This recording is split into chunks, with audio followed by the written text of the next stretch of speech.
Salut tout le monde, j'espère que vous avez la pêche. On se retrouve aujourd'hui pour discuter trichotillomanie parce que ça fait énormément de temps que je ne l'ai pas fait, que je n'ai pas tourné, que je n'ai rien posté.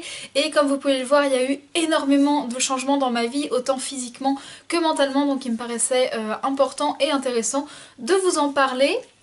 Je suis désolée si la lumière diminue de plus en plus, mais comme il est à peu près 4h30 et que nous sommes en hiver, eh bien la lumière diminue de plus en plus, même en milieu d'après-midi. Je vais commencer tout de suite parce que sinon ça va être relativement long puisqu'il y a pas mal de choses à dire. Et je vais commencer par ordre chronologique. Donc la dernière fois qu'on s'est vu, entre guillemets, c'était fin juin. Je pense que j'avais déjà passé mon bac et je portais toujours ma perruque. Donc il faut savoir que fin juin j'avais quand même relativement beaucoup de cheveux, beaucoup plus qu'aujourd'hui.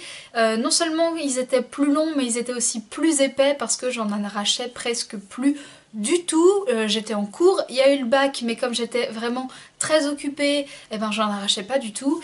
J'ai commencé à me réarracher un petit peu les cheveux au mois de juin quand mon copain est parti en Irlande pendant un mois, donc ça a été un mois un petit peu compliqué, mais pas tant que ça, j'avais vraiment beaucoup de cheveux, j'ai des photos sur Instagram si vous voulez aller les voir, c'est assez impressionnant mon évolution de février à juin. Et du coup comme ça allait vraiment beaucoup mieux, j'ai décidé de retirer ma perruque et d'acheter un volumateur beaucoup plus court. Du coup j'ai acheté ce volumateur. Alors un volumateur qu'est-ce que c'est? C'est un espèce de postiche si vous voulez. Le mien était ovale, il en existe d'à peu près toutes les formes, d'à peu près toutes les couleurs. Donc moi j'ai pris quelque chose d'ovale pour mettre juste au-dessus de ma tête. Pour cacher en fait entre guillemets les cheveux mi-longs, enfin les cheveux qui m'arrivaient à peu près là quoi. Le temps qu'ils repoussent tout ça, et je l'ai pris plus court pour que le jour où je l'enlève la démarcation soit moins radicale. Et j'en étais vraiment très contente, je vous ferai une vidéo complète sur le volumateur parce que je pense que c'est quelque chose qui peut en aider pas mal. Moi je l'ai pris en cheveux naturels donc il était assez cher, mais il en existe aussi en cheveux pas naturels. Je pouvais le boucler, je pouvais le lisser parce que c'était du naturel. Mais voilà, c'était vraiment quelque chose qui m'a beaucoup plu et qui m'a beaucoup aidé parce que il faut pas se le cacher, la perruque l'été ça tient vraiment très chaud et ça gratte, et du coup quand je l'ai enlevé et que j'ai mis mon volumateur pour l'été c'était absolument parfait. Ce que je ne savais pas c'est que mon mois de juillet et mon mois d'août allaient être complètement catastrophiques parce que j'étais en vacances, donc comme tous les ans je me suis retrouvée d'une collectivité, donc d'un internat avec mes amis, avec des gens avec qui je bougeais, avec des gens avec qui je partageais pas mal de choses, à ma maison un petit peu toute seule au fin fond de ma campagne à ne plus rien faire. Du coup j'ai commencé à m'arracher beaucoup les cheveux. J'ai aussi passé mon permis, ce qui a été pour moi une très grande épreuve puisque j'avais très peur. Et du coup voilà, ça a été un mois d'août et un mois de juillet assez compliqué. D'autant plus que j'étais chez mon copain. Et ça se passait merveilleusement bien, hein. C'est pas parce que au niveau de mes cheveux ça se passait mal que j'ai passé un mauvais été. Non, ça a été un été absolument génial. Je pense que j'ai jamais eu d'été aussi génial que ça depuis que je suis née. Mais voilà, au niveau des cheveux ça a été assez désastreux. Mais je m'en fichais un petit peu, c'est paradoxalement au niveau de mon moral, je m'en fichais complètement quoi. J'allais bien, je vivais dans le meilleur des mondes, mes cheveux ça me passait à 3000. J'étais avec mon copain presque H24, j'étais bien dans mon corps, j'étais bien dans ma peau, j'avais eu mon bac, j'avais eu mon permis, donc ça a été vraiment, au niveau de mon moral, j'étais mais au meilleur de ma forme quoi. Tout me passait à 3000 et du coup j'avais aucune motivation et aucune volonté pour mes cheveux. On pouvait m'en parler mais alors ça me passait droit au-dessus. Donc ça a été assez compliqué pour mes cheveux, surtout que chez mon copain, c'est pas que je m'ennuyais, je me suis pas ennuyée du tout, mais je ne faisais rien de mes mains entre guillemets, j'étais occupée, mais mes mains elles étaient libres, donc je m'arrachais les cheveux constamment. Parfois je m'en rendais compte et j'avais même pas envie de m'arrêter parce que je m'en fichais quoi, j'étais dans un état d'esprit où tout allait bien dans ma vie, dans le meilleur des mondes, et c'était tout le monde il est beau, tout le monde il est gentil, mes cheveux, franchement j'en ai rien à faire. Et en août, je suis donc partie en vacances avec mon copain à Saint-Malo. Je pense qu'il y a des photos aussi sur Instagram. Et vous me voyez les cheveux complètement libres sans mon volumateur, puisque psychologiquement, pour moi, il y a eu un vrai déclic à ce moment-là. Mon copain m'a simplement proposé un soir de sortir sans mes cheveux. Et au début, je voulais pas trop, j'étais un peu gênée. Je me suis dit, putain, tout le monde va me regarder, ça va être horrible, ça va être l'horreur. Et en fait, je suis sortie, bon, je suis pas sortie longtemps, hein, je suis sortie quoi, 5-10 minutes, pas plus, mais je suis sortie sans mes cheveux et tout s'est très bien passé. Je me suis rendu compte que les gens ne me regardaient même pas bizarrement, parce que de face on voyait rien, il y avait que les gens qui étaient derrière moi qui pouvaient voir qu'il me manquait des cheveux, et comme les gens qui sont derrière moi, je ne les vois pas, et ben ça m'a pas dérangé plus que ça de sortir sans mes cheveux. Bon, au début ça a été un petit peu compliqué, je mettais parfois ma capuche, tout ça, mais voilà, au bout d'un moment, je suis sortie de plus en plus sans mes cheveux et en plus, comme nous étions à la mer, je me baignais. Et en fait, le problème, c'est que mon volumateur ne supportait pas l'eau de mer du tout, donc je ne pouvais pas me baigner avec. Donc le fait que je puisse me libérer, entre guillemets, de cette contrainte du « il faut surtout pas qu'on me voit, faut surtout pas qu'on me remarque, faut surtout pas qu'on voit que j'ai pas de cheveux », ça a été vraiment très très bénéfique pour moi. Je me suis dit, en fait, les gens, ils vont pas t'arrêter dans la rue en te disant « Et au fait, toi, t'as pas de cheveux ?» Non, ils vont... Enfin, ça paraît complètement hallucinant, mais enfin, moi j'avais vraiment peur de ça, que les gens me regardent bizarrement, qu'ils me regardent avec insistance, tout ça. Et en fait, pas du tout. Les gens vivaient leur vie, moi je vivais ma vie. C'est peut-être aussi l'ambiance des vacances qui faisait ça, mais du coup, ça m'a vraiment libérée et je me suis enfin dit « Bah, en fait, c'est pas grave, quoi. Je peux sortir comme ça, personne me dira rien, machin. » Ça m'a rassurée, ça m'a libérée, et du coup, ça a accentué cet effet de je m'en fous, je peux m'arracher les cheveux autant que je veux, je n'en ai absolument rien à faire. Donc j'ai continué, j'ai continué, j'ai continué, j'ai continué jusqu'à ce que le fait que je porte mon volumateur fasse vraiment bizarre, parce que du coup j'avais vraiment en dessous mon volumateur plus de cheveux quoi. Du coup j'avais juste le volumateur, c'est beaucoup moins épais que la perruque, hein. Le volumateur c'est une mèche quoi, enfin je vous verrai quand je vous ferai la vidéo. C'est vraiment très très léger, donc c'était pratique pour l'été, mais c'était vraiment bizarre quand je l'avais sur moi alors qu'en dessous j'avais plus de cheveux. Et j'ai commencé le mois de septembre comme ça, toujours dans cette idée de je m'en fiche. Donc je portais mon volumateur au quotidien. Et ça a été normal, entre guillemets, ça a été une rentrée normale. J'avais déjà fait une vidéo sur comment appréhender la rentrée quand on est trichotillomène. Pour moi, ça a été pareil que d'habitude, ça a été la rentrée la plus banale et la plus normale du monde. Du coup, j'ai pas réellement eu d'électrochoc, surtout que j'ai commencé à vivre toute seule. Donc en fait, il faut savoir que je fais mes études à Granville, dans la Manche, et que mes parents n'habitent pas du tout ici. Du coup, j'ai déménagé, j'ai commencé à vivre toute seule, donc le soir à m'ennuyer, surtout que j'avais pas de télé, tout ça. Donc le soir, bah, je m'ennuyais. Au début de l'année, on n'avait pas tant de devoirs que ça a beaucoup changé depuis, mais au début de l'année, on n'avait pas tant de boulot que ça, et du coup... bah, je m'ennuyais le soir, je faisais rien. Clairement, j'attendais que le temps passe, et en attendant que le temps passe, bah, je regardais des films sur mon ordinateur, j'avais même pas la wifi pour vous dire, au début c'était vraiment la galère.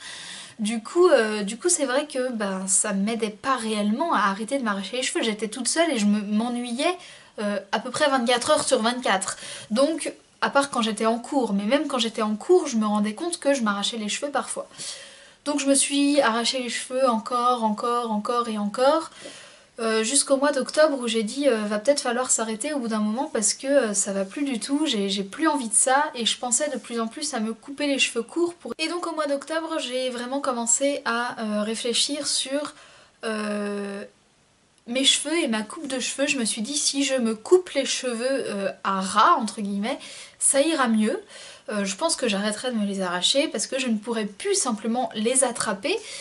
Donc j'ai commencé à en parler à mes parents, à ma famille, à mon copain, et de plus en plus j'ai commencé à en parler, parce que moi j'étais prête entre guillemets à le faire. Je voulais absolument arrêter cet engrenage fou et délirant dans lequel j'étais rentrée, parce que c'était vraiment mes 24 heures sur 24. Hein.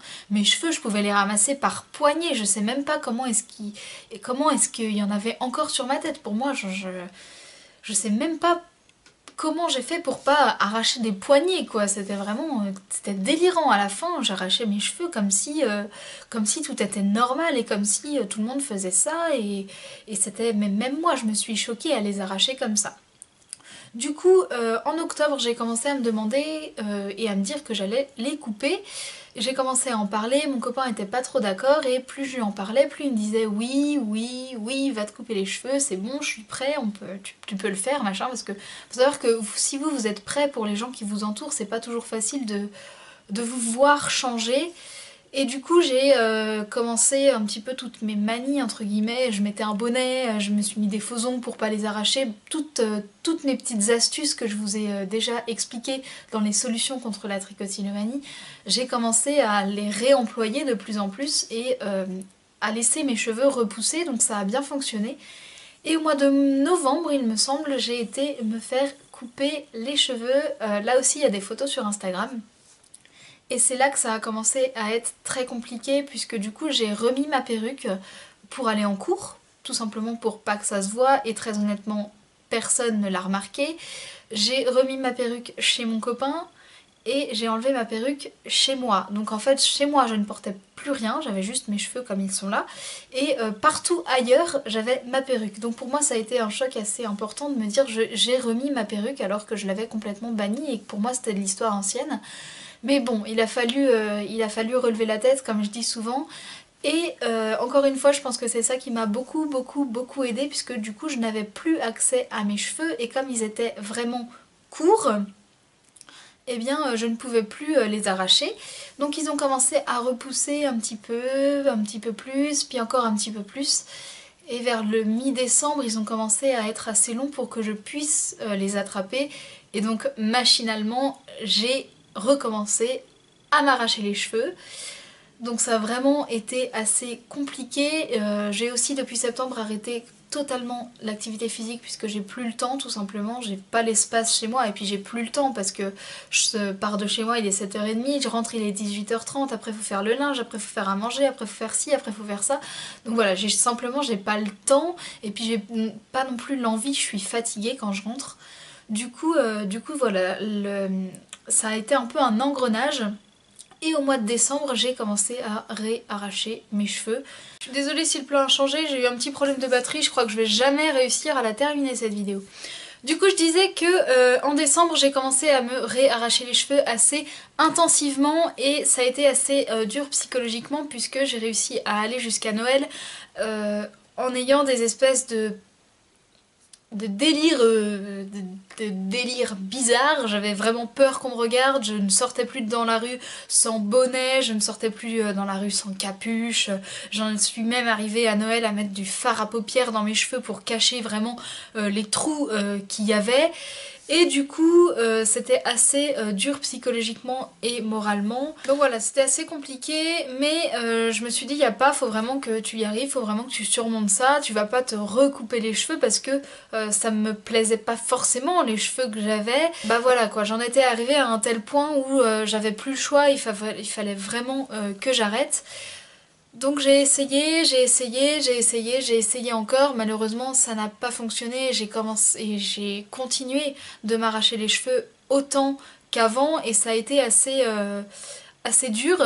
J'étais arrivée à un point de non-retour où la seule solution c'était vraiment que j'arrête, mais bah j'arrivais pas à arrêter, j'arrivais pas à m'empêcher de le faire, j'avais beau tout faire, j'arrivais pas et puis j'étais toujours dans cet engrenage où oui maintenant ça me faisait du mal, je m'en fichais plus mais j'arrivais pas et j'arrivais pas à passer le cap d'arrêter parce que il y avait entre guillemets rien qui m'obligeait à le faire, j'étais libre entre guillemets de faire ce que je voulais encore et malheureusement j'avais ni la volonté ni la motivation de m'arrêter parce que bah voilà, j'arrivais pas et je me disais que de toute façon c'était impossible et voilà, j'étais retombée dans l'engrenage vraiment de la trichotillomanie négatif quoi.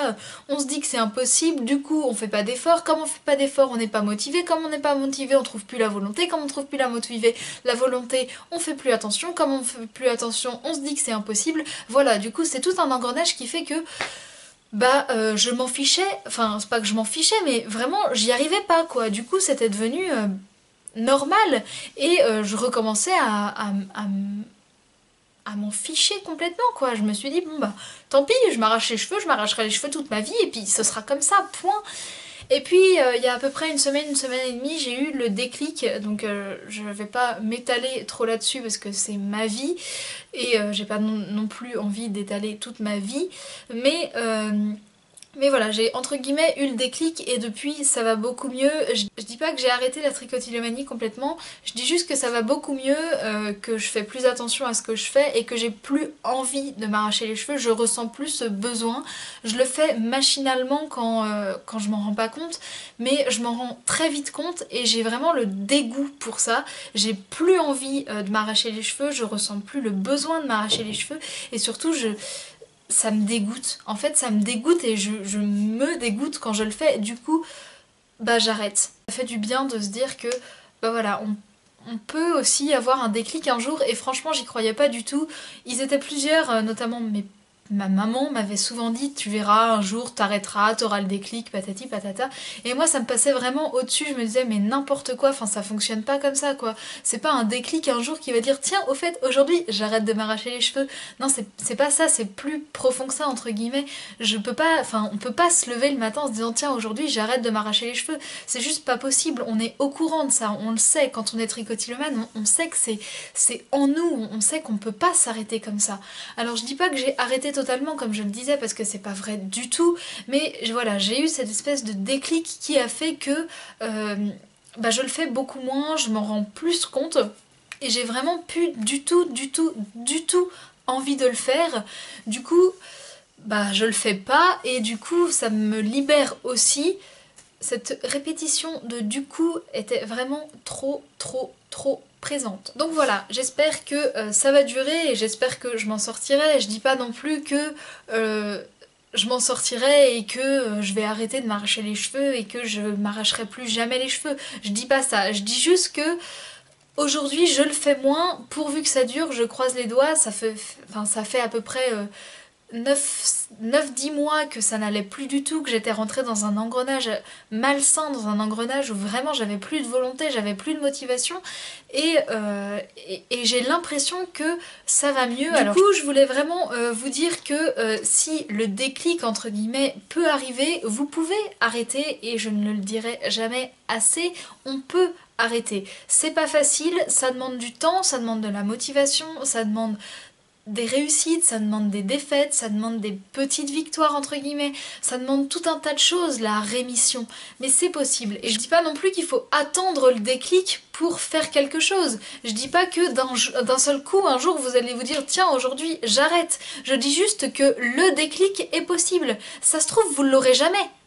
Mais c'est possible, voilà, ça peut, c'est pas grand chose parfois. Moi, il m'a pas fallu grand chose pour avoir le déclic, de me dire mais c'est bon, arrête tes bêtises quoi.